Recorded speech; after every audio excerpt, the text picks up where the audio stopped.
All right, welcome to The Explainer. We're kicking off a brand new series today, and honestly, we're diving into something pretty huge. We're going to try and understand one of the world's most influential and, let's be real, often misunderstood texts. I mean, think about it for a second. How do you even begin to understand a 1,400-year-old book? It's a real challenge, right? This is a text that's shaped entire civilizations, but it's separated from us by this huge gulf of time, language, and culture. And it's not just the age. Over the centuries, this book has been seen through so many different lenses. You've got cultural traditions, you've got historical events, all sorts of debates, and, of course, just plain old personal opinions. It's like trying to listen to a song with a ton of static in the background. It can be almost impossible to hear the original melody. So the text we're talking about is, of course, the Qur'an. Now, for more than 1 billion people on this planet, this is the literal word of God. It's their guide for everything.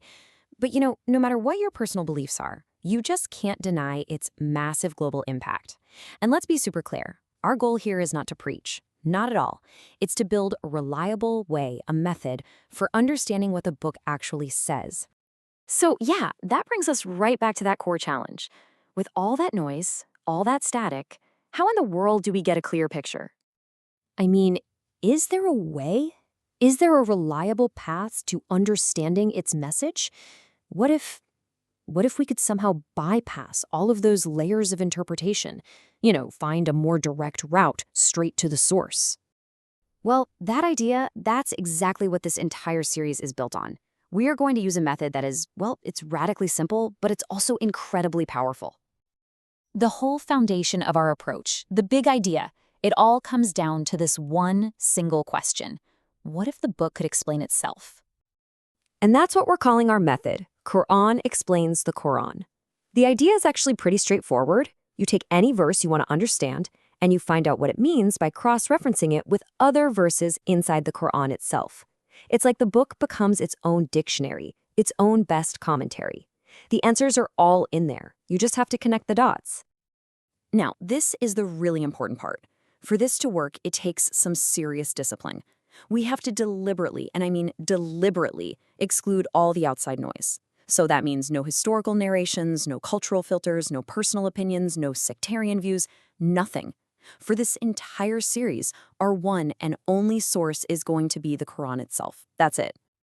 And why do all this? Well, the goal is simple, really. It's to get as close as we possibly can to the core message in its purest, most unfiltered form. Okay, so that's the big idea, the theory behind it all. But how does this actually work? What are we going to do week to week? Well, here's the roadmap for every single explainer we do. It's a simple 4-step system every time. Step 1, we'll introduce a key passage based on a theme. Step 2, we'll break it down verse by verse. Step 3, we'll connect those ideas to the rest of the Qur'an to build the bigger picture. And finally, step 4, and this is the whole point, we'll use what we've learned to answer a really critical question that people are actually asking today. And believe me, we are not shying away from the big questions. In fact, tackling them is the entire point of this series. We're going to take this strict text-only method and apply it directly to some of the most pressing and, often controversial questions about Islam that are out there in the modern world. For instance, we're going to ask, what does the Qur'an itself actually say about the concept of jihad? We're going to explore, what is the status of women according to the text itself? And we'll dig into, how is a concept like Sharia actually understood if you only use the verses of the Qur'an as your guide? So, this is where your journey starts. Seriously, think of this less as us talking at you and more as an invitation. It's an invitation to join us on an unbiased journey of discovery. We're not here to tell you what to think or give you our opinions. Nope. We're here to share a tool, a method, so you can analyze the source for yourself and come to your own informed conclusions. Our promise to you is really simple. In this series, there is only one authority, and that is the Qur'an itself. And all of this leaves us with the one big question that's going to drive everything we do here. What actually happens when a text this important is finally allowed to speak for itself?